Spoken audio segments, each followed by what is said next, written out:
Welcome back to the channel. We got the 3-link all done on the frame side for the rear. So now we need to figure out the steering and then match the track bar to it. So we're going to start with the steering and go from there.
Alright, so I just drilled the one hole for now to kind of fit the box and see what we're working with. It looks like it's going to work perfect. I still have quite a bit of room now to mount the track bar. So let's continue on with the steering. I'm going to leave it just the one hole for now. I'll drill that a little later, but let's get see if we can get the links all in and see what it's looking like.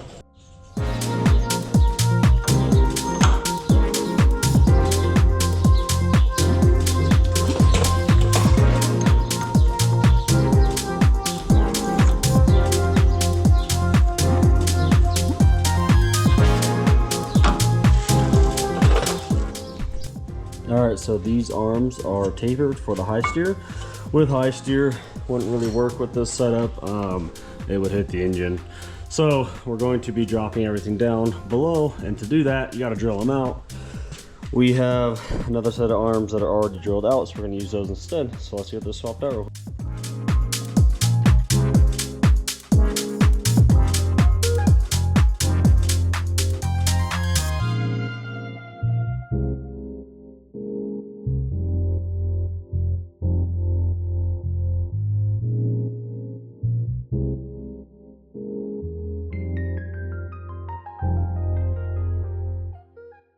Alright, so we have the steering box, everything hooked up to the axle.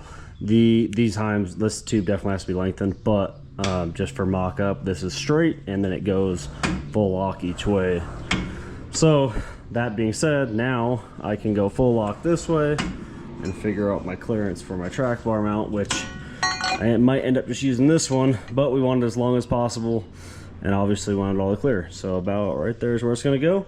So we need to figure out the frame side, and then this one will be nice and easy to use because it's adjustable, and that way we can dial it in with the steering. So I got the axle marked out. I'm going to clean all the paint off, and then we're going to get this track bars tacked on the axle side, and then start designing the frame side.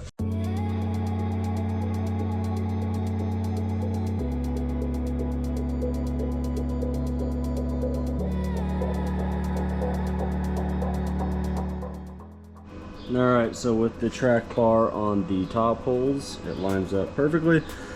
We can drop it down if we need to, but right now it clears the diff by almost an inch, as well as the oil pan. So that's actually working really good. So we need to get this thing to full droop and ride height, and then get all those measurements and see if it's alright.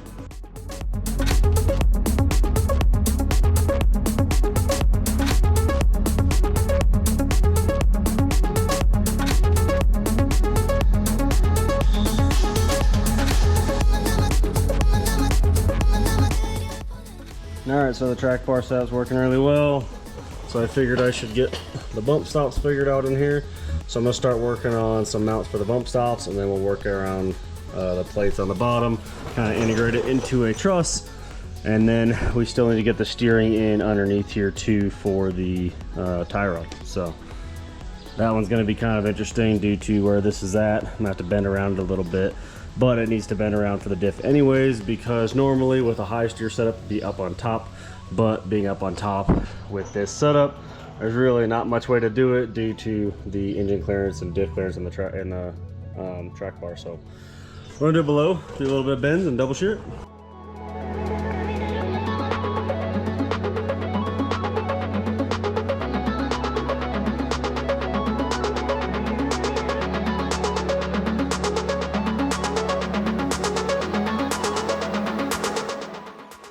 Alright, gonna do some type of bump stop just like that with the piece of cardboard there, turn that in the middle and then box it in on the sides and it should be nice and strong.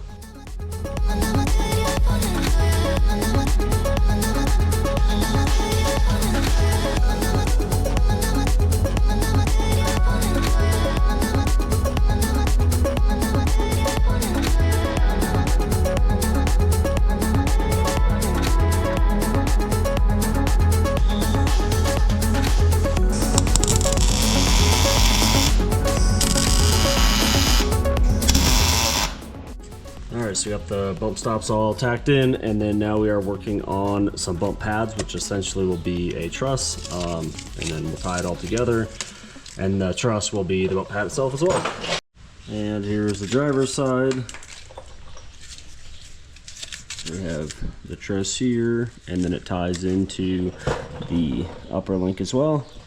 So we're going to go get all this designed on the computer, get it cut out.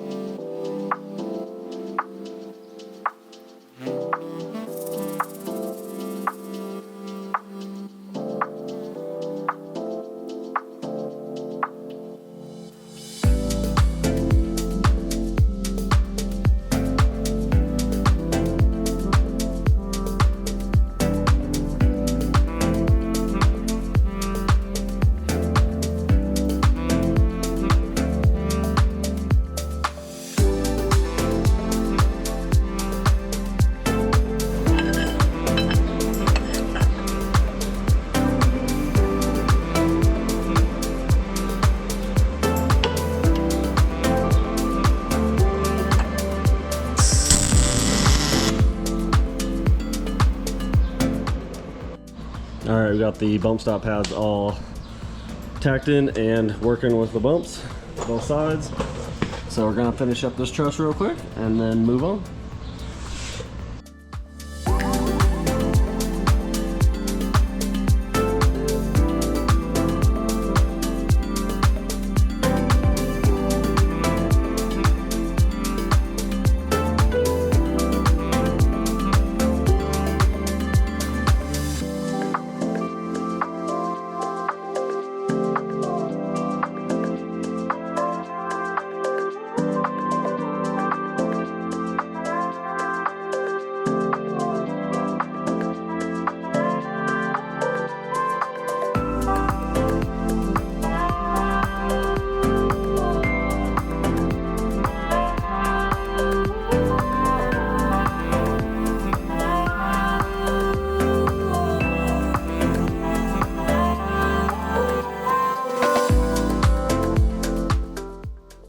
Alright, so we got the truss and upper link all filled in. Obviously, it's going to be a lot of welding, but try to get the steering done so that way this thing is pretty much a roller again. So we're going to start out with bending up and bolting the steering on like loosely down here and make sure everything clears before we build the double shear setup. So start out with getting some tube and some heims. If you were to put just a piece of tube on it, it would touch the diff going straight across, and it still doesn't quite reach this side. So that means it needs a little bit of a bend. If you're doing high steer up top, it works fine with these arms, but if you drop it below it all, it's going to hit the diff. So that being said, put a little bend in it here, figure out exactly the degree we want to bend it to clear, and then it also needs to clear at full turn, which the tolerances are pretty tight.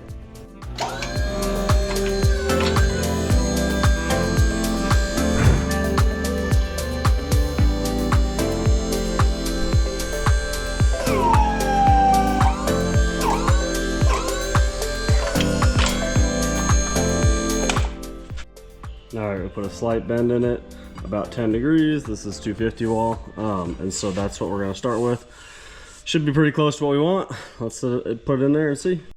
All right, so we got the tie rod in here, and everything is clearing nicely through turning. So we have got a little bit of finish work to do, obviously, on everything, but knowing that works, technically this thing can roll and steer again, which is pretty awesome.